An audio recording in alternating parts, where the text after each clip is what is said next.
Stacey J. And I'm Chuck Duran. Welcome to VO Buzz Weekly, the first ever web entertainment show dedicated to the voiceover industry. On today's episode, we have part 2 with Scott Rummell, where we're going to take you on a home studio invasion and show you all his tricks. But first, we're going to continue with this interview. You have some rejection occasionally. Absolutely. So I had a producer the other day. Do that? I had a producer the other day. Now, I've been in this business for 25 years, and she was probably 25. And she had me read the title of a movie 45 times. And she just was not liking what I was doing. And you know what, though? For me, I thought it was very interesting. It became a game for me to try and say this title as many different ways as I could possibly do, right? Yeah. But in a form, it's like, nah, you're not quite getting, you're not there, you're not getting it. And sometimes it's just, it's selection, it's not rejection. Mm-hmm. But I go through those times where I have tough sessions, where the copy's overwritten and, everybody gets a little frustrated. The client doesn't want to cut the copy, legal's already approved it, so I just have to go faster, and it doesn't, maybe sound as good as I'd hope. But, as far as those kinds of things, those people are paying me a lot of money for a bit of time to do their stuff, so I try to do the best job I possibly can. I mean, you're so down to earth, you're so humble and real. How do you keep that realness about you? Because it would be very easy, and I'm sure we all encounter those people that are inflated, and how do you stay so real? I have a family, and Keep you real. What happens is, like, one of my commercials will come on television, and they'll immediately mute it and go, so, what's going on?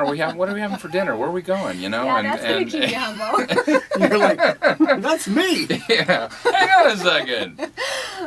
That's what's paying for your dinner tonight, right there. Right. You know what? I have great friends. Lots of great friends in my life. We have people out there, physicians and doctors, and people that are saving lives and doing all this stuff, and brain surgery and all. Right? Mm-hmm. I'm reading black words on a white piece of paper all day long. And it's interesting and fun, but I don't take it so seriously. I love what I do, but I don't know.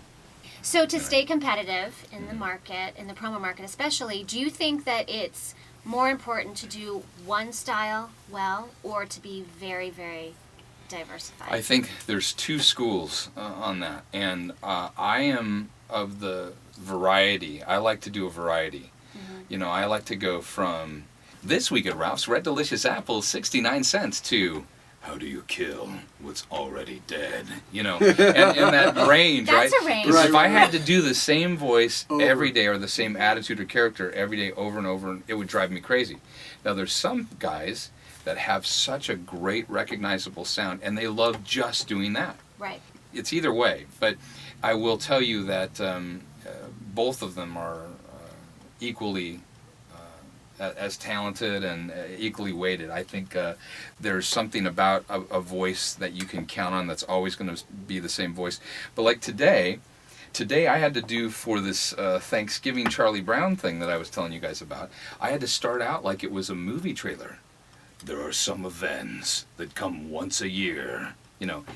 a Charlie Brown Thanksgiving. So I had to go from one sound, So and it was a rug pull Yeah. to the next sound. So if you were a one-trick pony, how would you do that? Yeah, they'd have to hire two guys, I guess, or Knowing everything that you know today, and what you've learned from this business or in life, what would you say to your 20-year-old self?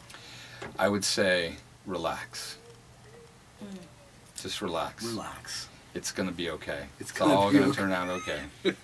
Because sometimes we You're get so right, yeah. stressed about what's going to happen, or the one job that didn't go well, or you got replaced on something, or something you think, oh, my career's over, whatever. It's just like, you know what? Just relax.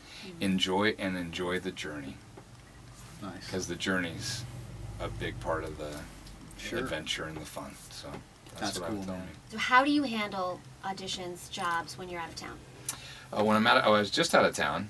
I was in Vermont, and in Vermont I actually took my portable gear but I'm kind of a big baby about that because I'm not a real tech head. I'm not like this guy who knows everything about So what's sound. your portable gear? What's your kit? So I just have a MacBook Pro. I have a USB pre that goes into the MacBook Pro, and then I just plug my 416 into that. I have a little, desktop stand for that. And then I usually just, if I'm in a hotel or whatever, I just take the cushions off the couch and build a little studio, and then I do a little sound test. That's and, cool. A little couch fort. And then it's so great. I have had so much fun finding studios all over the country and really around the world that have the equipment, the ISDN equipment, and I found this great little studio in Montpelier, Vermont, and it was great. So I got up on East Coast time, and we would spend the day riding bikes or doing whatever, and then 2:30 LA time, my sessions would start, and so then we would do some sessions, break and have a nice dinner, then come back, finish the sessions, and but something interesting happened. I was supposed to be home on Sunday night at 11 p.m. for a session to London, and they needed to present the next day, but my flight got canceled. Uh-oh. So this was interesting. They put us up in this nice little Hampton Inn, and I took out my equipment. I was so glad I brought it. Yeah. Put it together, built the little The fort, couch yeah, fort. like the fort, right? Couch fort. I have such a good Couch visual booth. of you Couch in the booth. couch fort. It's like being a kid. Set the alarm for 2:30 in the morning. Got up at 3 o'clock in the morning. I connected to my engineer in Hollywood, and he connected to our client in London. So we had 3 time zones to do this one crazy. It was for a film called Machine Gun Preacher. Very important film. Part And, four. yeah, Machine Gun Preacher, Wow. Gerard Butler. That yeah. is great. So we did that, and so that's something that Well, technology is amazing. Yeah, it's a whole different world these days Yeah. with technology. Absolutely. And I understand before too long we'll be able to do sessions from our smartphones. Yep. Yeah, it's We're coming. already testing it's that. a lot of there's some apps out there. Yeah, be on the lookout for one of our episodes. We're going to show you exactly how that's done, by the way. Yes. You know what? I know that you do most of your work from home, Absolutely. and which is a pretty nice thing. And you have been so gracious as to let us into your home for a home studio invasion, where you're going to take us on a tour Yeah. of where you make it happen. Yeah. And maybe share some tricks and secrets with us too. We'll see. We wanted to thank you for that. Sure. And let's check that out right now. All right. Welcome to my house. Hello? Oh my gosh, VO Buzz Weekly. Was that today? I totally forgot. All right. Well, come on in. Say hello. This is my dog, Bucky. Bucky. This is VO Buzz Weekly. Yes. They're nice. Yes, Bucky's a good dog. Welcome to Rummell Land. This is my house. So I want to show you the studio. I'm sure you guys want to see that. So beyond this wall, this area used to be the backyard of my house, but I decided to take voiceover kind of seriously. So we built on an office and studio complex. Actually, we call this the West Wing, because this is where the president works, my wife. She's not here right now, but come on in. I'd love to show you the studio. I got my own bathroom here. This is the studio. So Terry's over here, and this is where I work. I use Twisted Wave, awesome program, when I am recording, which is not that often because most of my sessions are ISDN sessions, but I do love Twisted Wave. Then some stuff that I have in here that you might find of interest. People like to know what mic I use. I use this Disney 1960, no, I'm kidding. This is just a fun little Disney prop, as you can tell. I love Disney stuff. And then up on the wall here, I'll show you some things of interest. This is actually the actual card that Heath Ledger was holding in the movie The Dark Knight. I was the voice of that campaign. This summer comes the night, the Dark Knight. That was a cool campaign and one of the highest grossing films of all time. Over here, this is a one-of-one cell of my character Aquaman from the Justice League show. And it kind of gives it away when you see the picture there. They didn't really cast me because of my voice. It was more because I look a lot like the character. But he sounded like this. I am the born ruler of Atlantis. I am Aquaman. So that was Aquaman. And then over here I've got some great movie posters, Disney posters that are signed by the full cast, The Lion King, Toy Story. Here's James Earl Jones, one of my heroes there. And this is a great prop from the movie The Cat in the Hat. And this is where the microphone pops out of his head, and I just love this prop, so it welcomes people. Another one of my favorite microphones. And over here on this wall, here's a picture of me and my mentor, Daws Butler. And that's me when I was in my early 20s. And these are all the characters that Daws played. But I studied with Daws for the last 3 years of his life, and he was the voice of Yogi Bear and Huckleberry Hound and Quick Draw McGraw and Snagglepuss and Captain Crunch and Elroy Jetson and many characters. Okay, now let me show you my booth where I do my work. Next, the truth has never been more dangerous. It's The Fringe Fall Finale on Fox. Inside here, you can notice that the walls are about a foot thick. There's no attachment to any studs. It's a free floating room, so there's no vibration. And when we come in here, it is so quiet.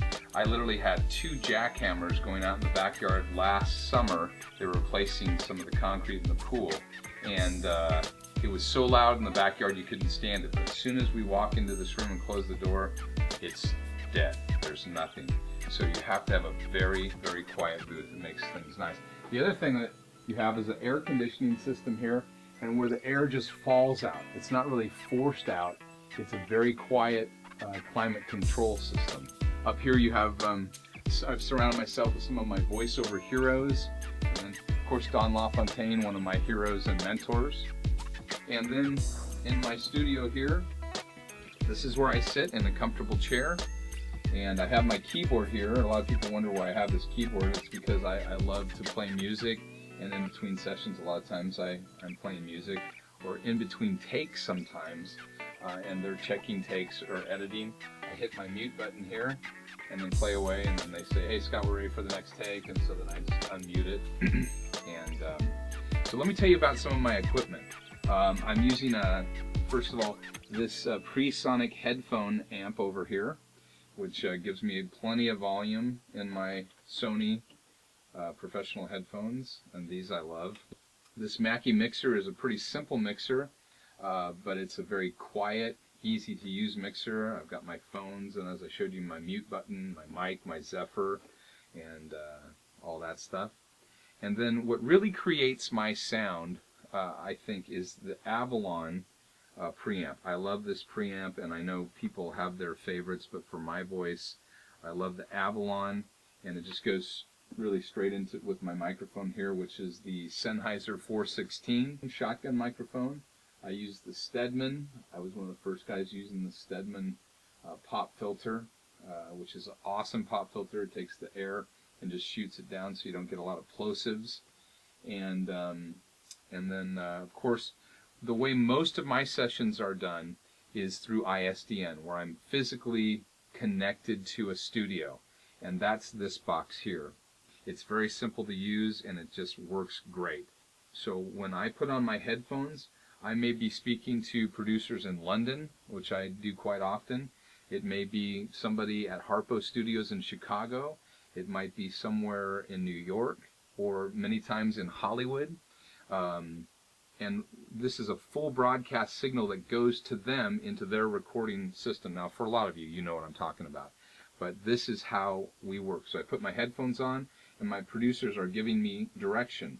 And you'll notice I didn't clean up my studio, really. I have scripts everywhere. So as you see, I love to use paper because I mark up my copy, and I'm kind of old school that way. And I keep, this is probably the last 2.5 years of copy, and when it gets too high and I'm worried about it falling on me, then I'll put it in boxes and put it out there or recycle it. So a lot of people like to read off of monitors. I'm not at that point yet. I still like to mark up my copy, and so I either print it off of email or grab it from my fax machine. And many times if you got sessions back to back, it's easier just to run out and grab the next batch of copy and bring it back in. So anyway, So this is my studio, and you've seen this. A lot of people have not seen this place. So VO Buzz Weekly. You've got to see the working environment of Scott Rummell. So, hey, I will show you if you want to see another fun room out here. So let's go take a look at that.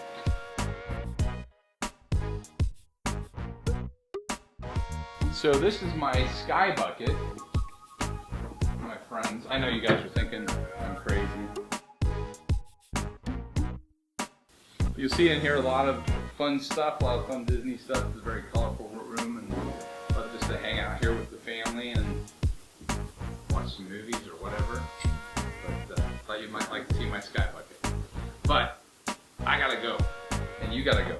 So thanks for coming over, VO Buzz Weekly. It's been a pleasure showing you around my studio and my house, and we'll see you next time.